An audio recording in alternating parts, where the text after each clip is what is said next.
What is going on, guys? Vinny Vega here, and today I want to talk to you guys about my first PC build. I know it's been a couple weeks since I've put up a video, and I do apologize for that. Today I want to talk to you about my first gaming rig that I just built the other day, and also the snafu that I ran into, or fried motherboard I should say, and how that went down, and how to avoid that if you're new to PC building.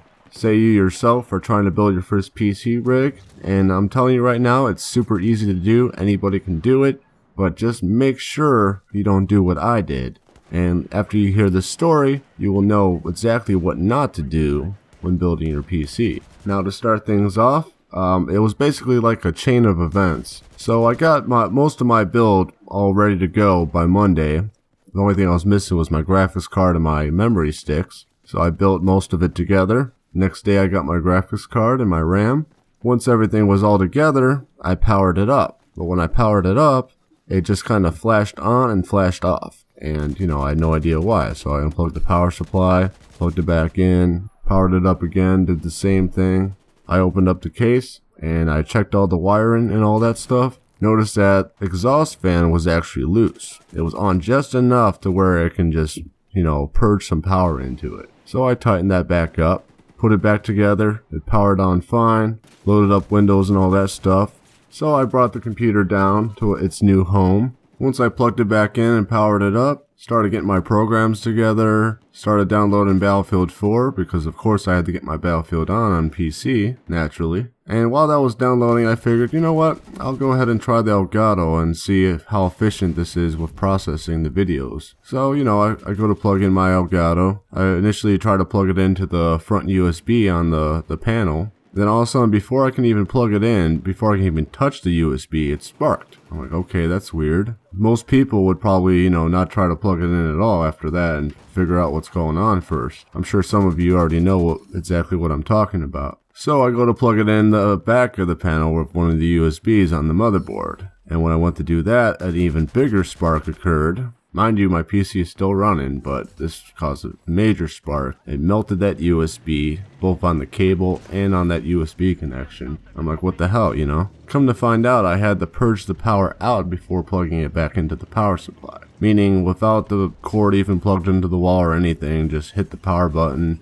and purge it out. Because when I initially tried to start it up, when the fan was loose, I basically made it like a power conductor. My whole tower was just a surge of energy, so anything metal going near any of the connections is going to spark. Okay, so no big deal. I'm out one USB out of the 20 I have in the back or whatever. Little did I know, when that second spark occurred, I fried my Elgato capture card. So later on in the night, still waiting for Battlefield 4 to download, so I'm like, alright, you know what, I'll capture some gameplay on some console. So I get myself a new USB cable, because the other one was melted obviously. And then as soon as I plug in the USB power for the Elgato, the very second it goes in all the way, pop! And a surge of energy just went through my entire computer like an EMP and burned out my motherboard. At the time, I was thinking, oh my god, that actually shut off my computer, there's something wrong. And I was right. I tried to unplug the power supply, plug it back in, hope it wasn't anything major. And of course, when I opened up the case,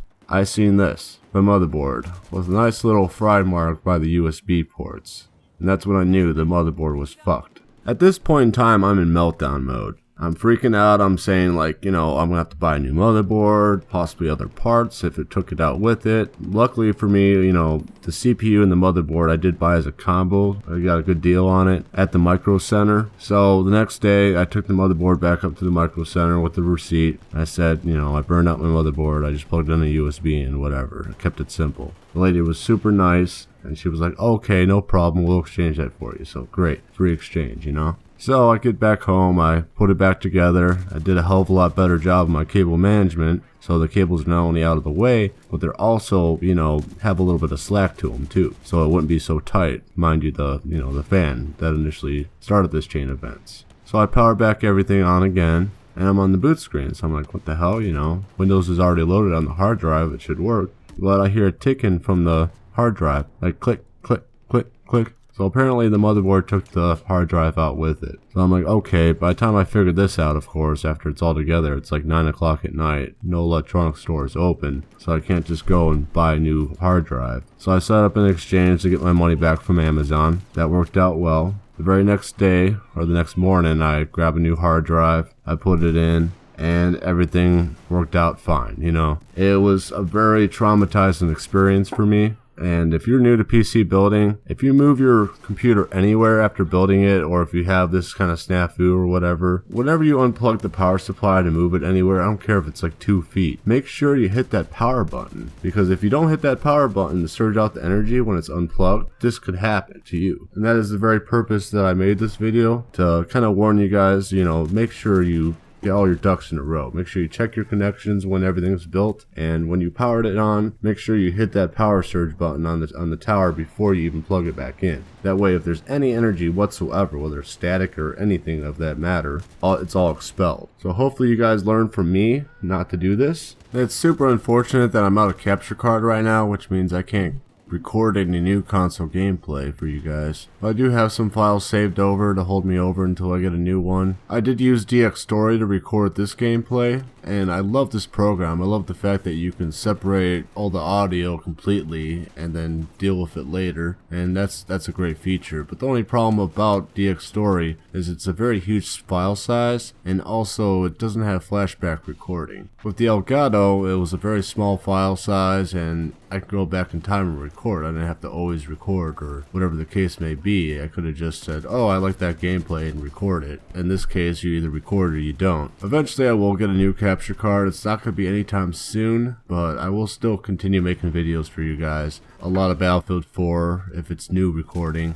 and probably some gameplays that I do have saved up. I know I have some Hardline gameplays saved, also some Mortal Kombat X gameplays, so I may make a video about that as well. At this point in time, I'd like to take a moment and remember those that we've lost this week.